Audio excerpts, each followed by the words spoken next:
Hello everyone, welcome to সঙ্গী সাথী পাঠশালা। আজকে আমরা DElEd part 2 session 2024-26 pedagogy across curriculum CC04 এর চ্যাপ্টার 2, যা আমরা ইতিমধ্যে শুরু করেছিলাম পাঠ্যক্রমে শিক্ষণ বিজ্ঞানের ঐতিহাসিক ও দার্শনিক প্রেক্ষিত। এর আমরা দুটি পর্ব ইতিমধ্যে আলোচনা করেছি। আজকে আমরা 3 নম্বর পর্ব নিয়ে আলোচনা করব। আজকে আমাদের 3 নম্বর পর্বের প্রথম প্রশ্ন হচ্ছে, পাঠ উপস্থাপনার দক্ষতা বা পটুত্ব বলতে কি বোঝো?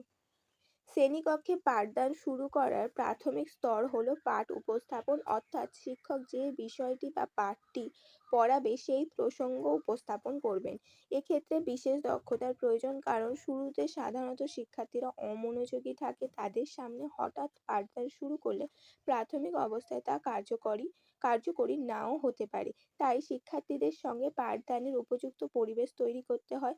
পাঠ্য বিষয়ের সঙ্গে সম্পর্কিত শিক্ষার্থীদের ইতিপূর্বে যা পড়ানো হয়েছে তা বিষয়ের সঙ্গে সম্পর্কযুক্ত তার সাহায্য নিয়ে অধ্যকার বিষয়বস্তু উপস্থাপন করতে হয়। এই পর্যায়ে শিক্ষাদানের ক্ষেত্রে প্রাথমিক শিক্ষার স্তর হবে জানা থেকে অজানার দিকে এগিয়ে যাওয়া। অর্থাৎ আমরা যখন পাঠদান করি তখন প্রথমেই যে আমরা গিয়ে বইটা খুললাম এবং বলতে শুরু করলাম যে আজকে আমরা এটা পড়বো, এটা কিন্তু উচিত না। যখন ক্লাস শুরু হয় তখন তারা বাড়ি থেকে রাস্তা দিয়ে অনেকটা সময় কাটিয়ে তারা স্কুলে এসছে এবং স্কুলে এসে বন্ধুদের সাথে নানা বিষয় নিয়ে আলোচনা করেছে, এবং সেখানে হঠাৎ করে গিয়ে যদি পড়ার কথা আমরা বলি তারা একটু হলেও বিরক্ত বোধ করে। কিন্তু এখানে যদি আমরা একটা গল্পের আকারে বা তাদের সাথে কিছু কথাবার্তা, প্রশ্ন উত্তরের মাধ্যমে, তাদের কুশল বিনিময়ের মাধ্যমে আমরা বিষয়টিকে বা তারা সারাদিন কি করলো, কালকে কি করেছে, বিভিন্ন অভিজ্ঞতার কোনো একটি অংশ এইসব দিয়ে তাদের কথা বলার মধ্যে দিয়ে যদি আজকের পাঠ আমরা ঘোষণা করি, তাহলে অবশ্যই তারা বিষয়টি আনন্দ সহকারে নেবে। এবং সেই সাথে আরও একটি বিষয় যে অন্য যখন পাঠদান হয়ে গেছে, একটি ক্লাস হয়েছে, তারপরে আমরা অন্য কোনো বিষয় পড়াচ্ছি, তখনও সেমভাবে আমাদের পাঠ উপস্থাপন করা প্রয়োজন, কারণ তারা ইতিপূর্বে অন্য একটি বিষয় নিয়ে মনোযোগী ছিল। এবং এই জিনিসটা উপস্থাপন করা একটা দক্ষতা, শিক্ষক শিক্ষিকার দক্ষতা।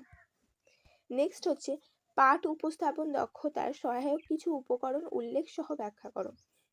পাঠ উপস্থাপন দক্ষতার সহায়ক কিছু উপকরণ হলো, এক হচ্ছে মনোযোগ আকর্ষণ। পাঠ্য বিষয়ে প্রবেশের পূর্বে প্রথমে শিক্ষার্থীদের মনোযোগ আকর্ষণের জন্য শিক্ষককে কিছু প্রসঙ্গ উপস্থাপন করতে হয়। অর্থাৎ মনোযোগ আকর্ষণের জন্য এমন কিছু পরিস্থিতি বা প্রশ্ন উত্তর বা গল্প শিক্ষার্থীদের বলতে হবে, যাতে তারা নিজেদের এতক্ষণ যে বিষয়গুলো নিয়ে মনোযোগী ছিল তার থেকে সরে এসে শিক্ষকের কথা মনোযোগ দেয়। নেক্সট হচ্ছে প্রেষণা স্তর অনুধাবন। শিক্ষার্থীদের পাঠ্য বিষয় গ্রহণের জন্য উপযুক্ত প্রেষণা স্তর সম্পর্কে শিক্ষকের ধারণা গঠন করতে হবে। কোন সময় তারা কোন বিষয়টি জানতে আগ্রহী, কোন বিষয়টি তাদের অনুপ্রাণিত করছে, সেটা শিক্ষককে বুঝতে হবে। নেক্সট হচ্ছে পূর্ব অভিজ্ঞতার সঙ্গে সম্পর্ক স্থাপন। শিক্ষা সবসময় শিক্ষার্থীদের পূর্ব অভিজ্ঞতার উপর সম্পর্কিত হওয়া উচিত। তাই নতুন বিষয় উপস্থাপনের পূর্বে শিক্ষার্থীদের প্রাসঙ্গিক পূর্ব অভিজ্ঞতার সঙ্গে তাকে সম্পর্কযুক্ত করতে হয়।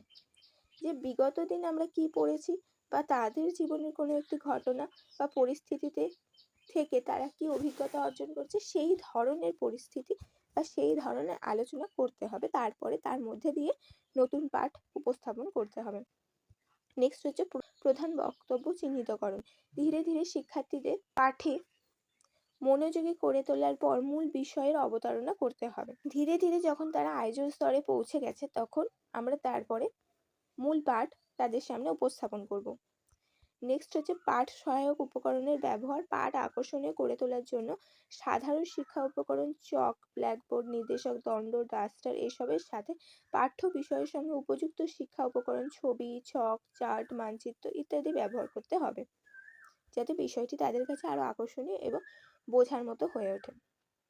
নেক্সট হচ্ছে শিক্ষা সহায়ক উপকরণের ব্যবহারের দক্ষতা বলতে কি বোঝো? শিক্ষা সহায়ক উপকরণের ব্যবহারের দক্ষতা বলতে বোঝায় শিক্ষক যখন পাঠকে সহজ, স্পষ্ট ও আকর্ষণীয় করে তোলার জন্য বিভিন্ন শিক্ষা সহায়ক উপকরণ যেমন চার্ট, মানচিত্র, মডেল, ছবি, ব্ল্যাকবোর্ড, প্রজেক্টর ইত্যাদি সঠিকভাবে নির্বাচন ও প্রস্তুত ও ব্যবহার করতে পারেন, তখন সেই ক্ষমতা শিক্ষা সহায়ক উপকরণ ব্যবহারের ক্ষমতা বলা হয়। এই দক্ষতার মাধ্যমে শিক্ষক পাঠ্য বিষয়কে শিক্ষার্থীদের কাছে আরও বোধগম্য, বাস্তবসম্মত এবং আকর্ষণীয় করে তুলতে পারে। শিক্ষা সহায়ক উপকরণের ব্যবহারের ফলে শিক্ষার্থীদের মনোযোগ বৃদ্ধি পায়, শেখার আগ্রহ বাড়ে এবং বিষয়টি দীর্ঘদিন মনে গেঁথে থাকে। শিক্ষা সহায়ক উপকরণ ব্যবহারের দক্ষতার প্রধান দিকগুলি হলো: ১. পাঠের উদ্দেশ্য অনুযায়ী উপযুক্ত উপকরণ নির্বাচন করতে হবে। যে উপকরণটি আমরা নির্বাচন করব সেটা যেন সেই পাঠের বা সেই বিষয়টির প্রতি সম্পর্কযুক্ত হয় এবং সেগুলোকে আরও সহজ করে তোলে। ২ হচ্ছে উপকরণের সঠিক সময় ও সঠিকভাবে উপস্থাপন করতে হবে। উপকরণটি যখন প্রয়োজন ঠিক তখনই উপস্থাপন করতে হবে এবং তার যতক্ষণ প্রয়োজন হবে ততক্ষণই রাখতে হবে, তারপরে তাকে ঢাকা দিয়ে দিতে হবে, না হলে শিক্ষার্থীদের মনোযোগ ওর প্রতি চলে যাবে আর বাকি কথা তারা শুনতে পাবে না বা শুনবে না। নেক্সট হচ্ছে শিক্ষার্থীদের বয়স ও মানসিক স্তর অনুযায়ী উপকরণ ব্যবহার করতে হবে। অবশ্যই যে বয়সের শিক্ষার্থী যেমন ধরনের তাদের মনোভাব সেই ধরনের আকর্ষণীয়, চিত্তাকর্ষক উপকরণ তার জন্য ব্যবহার করতে হবে। একদম আমরা ছোট বাচ্চাদের ক্ষেত্রে বা প্রাথমিক শ্রেণীর ক্ষেত্রে ক্লাস 7-8 যাদেরকে যে ধরনের মডেল বা চার্ট আমরা দেখাবো তাদেরকে একই ধরনের মডেল বা চার্ট দেখাতে পারি না। 4 হচ্ছে উপকরণের মাধ্যমে পাঠকে স্পষ্ট ও আকর্ষণীয় করে তোলা। 5 হচ্ছে শিক্ষার্থীদের সক্রিয় অংশগ্রহণ নিশ্চিত করা। এমন একটি উপকরণ ব্যবহার করা হবে যাতে শিক্ষার্থীরা আকর্ষণীয় অনুভব করে, পাঠে আরও আগ্রহী হয়ে ওঠে এবং তারা সক্রিয়ভাবে অংশগ্রহণে উৎসাহিত হয়। অতএব বলা যায় যে শিক্ষা সহায়ক উপকরণকে যথাযথ ব্যবহার করার মাধ্যমে শিক্ষণ প্রক্রিয়াকে আরও কার্যকর ও ফলশ্রুত করে তোলা যায় বা করে তোলার ক্ষমতাই শিক্ষা সহায়ক উপকরণের ব্যবহারের দক্ষতা। অর্থাৎ শিক্ষা সহায়ক উপকরণ ব্যবহারের দক্ষতা হচ্ছে: ১. উপযুক্ত পাঠের জন্য উপযুক্ত শিক্ষা সহায়ক উপকরণ ব্যবহার করতে হবে, প্রয়োজন অনুযায়ী ব্যবহার করতে হবে, শিক্ষার্থীদের বয়স, মান, তাদের চাহিদা, আগ্রহ এবং সক্রিয়তার দিকে খেয়াল রেখে শিক্ষককে ব্যবহার করতে হবে। নেক্সট হচ্ছে ব্ল্যাকবোর্ড ব্যবহারের সময় শিক্ষকের কোন কোন বিষয়ের প্রতি বিশেষভাবে নজর রাখা প্রয়োজন। শ্রেণীকক্ষে ব্যবহৃত শিক্ষা উপকরণ বা শিক্ষা সহায়ক উপকরণগুলির মধ্যে ব্ল্যাকবোর্ড সবথেকে গুরুত্বপূর্ণ, বিশেষভাবে উল্লেখযোগ্য। এবং ব্ল্যাকবোর্ড হচ্ছে একটি সাধারণ শিক্ষা উপকরণ। ব্ল্যাকবোর্ড সঠিকভাবে ব্যবহার করতে পারা শিক্ষকের একটি দক্ষতার মধ্যে পড়ে। সেই কারণে ব্ল্যাকবোর্ড ব্যবহারের পূর্বে একটি যথার্থ নিয়ম বিষয়ে একটি পরিকল্পনা করা উচিত। ব্ল্যাকবোর্ড ব্যবহারের সময় শিক্ষকের যে বিষয়গুলির প্রতি নজর দেওয়া প্রয়োজন সেগুলি হলো: ১ হচ্ছে ব্ল্যাকবোর্ড ব্যবহারের জন্য শিক্ষকের হস্তাক্ষর স্পষ্ট ও সুন্দর হওয়া বাঞ্ছনীয়। ব্ল্যাকবোর্ড ব্যবহারের জন্য শিক্ষকের হাতের লেখা স্পষ্ট ও সুন্দর এবং স্বাভাবিক হতে হবে। ২. পাঠের সেই বিষয়গুলি বা টিচিং পয়েন্টগুলি উল্লেখ করতে হবে যেগুলো কেবলমাত্র ভাষাগতভাবে যথার্থ রূপে তুলে ধরা যায় না। যে বিষয়গুলো বা পয়েন্টগুলো লিখতে হবে যেগুলো শুধুমাত্র ভাষার মধ্যে দিয়ে প্রকাশ করা যায় না, সেগুলো অত্যন্ত গুরুত্বপূর্ণ পয়েন্ট। নেক্সট হচ্ছে সেই সমস্ত টিচিং পয়েন্টগুলিকে নির্বাচন করতে হবে যেগুলো অন্য কোনো শিক্ষা উপকরণের মাধ্যমে প্রকাশ করা সম্ভব না। সেগুলো এমন বিষয়গুলো তুলে ধরতে হবে যেগুলো কোনো শিক্ষা উপকরণের মধ্যে দিয়ে আমরা বলতে পারবো না, সেগুলো বোর্ডে লিখতেই হবে। নেক্সট হচ্ছে একটি পরিকল্পনা প্রস্তুত করতে হবে যাতে পাঠের কোনো বিষয় সংক্ষিপ্ত আকারে প্রকাশ করা হবে এবং কী ধরনের চিত্র বা ডায়াগ্রাম অঙ্কন করা হবে। এমন একটি পরিকল্পনা ব্ল্যাকবোর্ডে করার সময় বা করার আগে আমাদের প্রস্তুত করে রাখতে হবে যে ব্ল্যাকবোর্ডে কীভাবে আমরা কোন বিষয়টি লিখব এবং কোন বিষয়টির জন্য আমরা চিত্র বানাবো বা ডায়াগ্রাম আঁকবো। নেক্সট হচ্ছে সূক্ষ্ম এবং গভীরভাবে চিন্তা করে দেখতে হবে যে ব্ল্যাকবোর্ডে যেটুকু তথ্য উল্লেখ করা হচ্ছে তা ওই বিষয়টি শিখনে শিক্ষার্থীদের যথাযথভাবে সহায়তা করছে কিনা। তো আমরা যেটুকু লিখছি সেটা শিক্ষার্থীদের কাজে লাগছে কিনা সেটা দেখতে হবে। তথ্য পরিবেশনার সুবিধার জন্য বোর্ডকে কয়েকটি অংশে বিভক্ত করে নির্দিষ্ট অংশে নির্দিষ্ট তথ্য পরিবেশন করতে হবে এবং তথ্য পরিবেশনার জন্য বোর্ডকে আমরা কয়েকটি অংশে বিভক্ত করে নিতে পারি এবং সেই অংশগুলো অনুসারে আমরা বোর্ডে ব্যবহার করতে পারি। নেক্সট হচ্ছে প্রাতিষ্ঠানিক তথ্য সরবরাহের জন্য যতটা সম্ভব বোর্ডের কম অংশ ব্যবহার করে বাকি অংশ নির্দেশনার প্রয়োজনে ব্যবহার করতে হবে। এখানে প্রাতিষ্ঠানিক তথ্য বলতে আমরা কোন ক্লাস, কি শ্রেণী চলছে, কজন শিক্ষার্থী এসছে ইত্যাদি এই বিষয়গুলো যে লিখি সেগুলো বোর্ডের মধ্যে বিশাল জায়গা জুড়ে না লিখে আমরা একটি ছোট অংশে সেটাকে লিখবো এবং রাখবো এবং বাকি অংশটা শিক্ষার কাজে ব্যবহার করব। নেক্সট হচ্ছে ব্ল্যাকবোর্ডে লেখার সময় যত সম্ভব সরল রেখায় লেখার চেষ্টা করতে হবে। বেশি পেঁচিয়ে না, সরল রেখা যুক্ত করে লিখতে হবে। নেক্সট পয়েন্ট হচ্ছে বোর্ডে লেখার সময় দুই শব্দের বা দুটি লাইনের মধ্যে যথেষ্ট ফাঁক থাকা দরকার, তা খেয়াল রাখতে হবে। অযথা তাড়াহুড়ো করা বা দীর্ঘ সময় ব্যয় করা কোনোটাই এখানে কাম্য নয়। অর্থাৎ বোর্ডে লেখার সময় দুটো শব্দের মধ্যে সঠিক ফাঁক রাখা হয়েছে কিনা এবং দুটো লাইনের মধ্যে সঠিক ফাঁক রাখা হয়েছে কিনা সেটার দিকে খেয়াল রাখতে হবে এবং তাড়াহুড়ো করা যাবে না এবং বেশি সময় ব্যয় করা যাবে না। নেক্সট হচ্ছে বোর্ডে লেখার সময় শিক্ষক বোর্ডের সঙ্গে সুনির্দিষ্ট দূরত্ব বজায় রেখে চলবে এবং যতটা সম্ভব লেখার সময় শিক্ষার্থীরা যাতে দেখতে পায় তার ব্যবস্থা করবেন। তো বোর্ডের সময় লেখার জন্য সবসময় বলা হয় বোর্ডের এক পাশে দাঁড়িয়ে লিখতে, যাতে বোর্ডটা পুরোপুরি আড়াল না হয় এবং এমনভাবে দাঁড়াতে হবে যাতে শিক্ষার্থীদেরকেও শিক্ষিকা দেখতে পাবে বা শিক্ষক দেখতে পাবে এবং নিজে সেটা খুব সুন্দর করে লিখতেও পারবে এবং শিক্ষার্থীরা পুরো বোর্ডটা সবসময় দেখতে পাবে। নেক্সট পয়েন্ট হচ্ছে লেখার ক্ষেত্রে স্বাচ্ছন্দ্যপূর্ণ হতে হবে। বোর্ডে লেখার ক্ষেত্রে স্বাচ্ছন্দ্য থাকতে হবে, যতটা সম্ভব শুদ্ধ বানান লেখার ব্যাপারে সচেষ্ট থাকতে হবে বা সচেতন থাকতে হবে।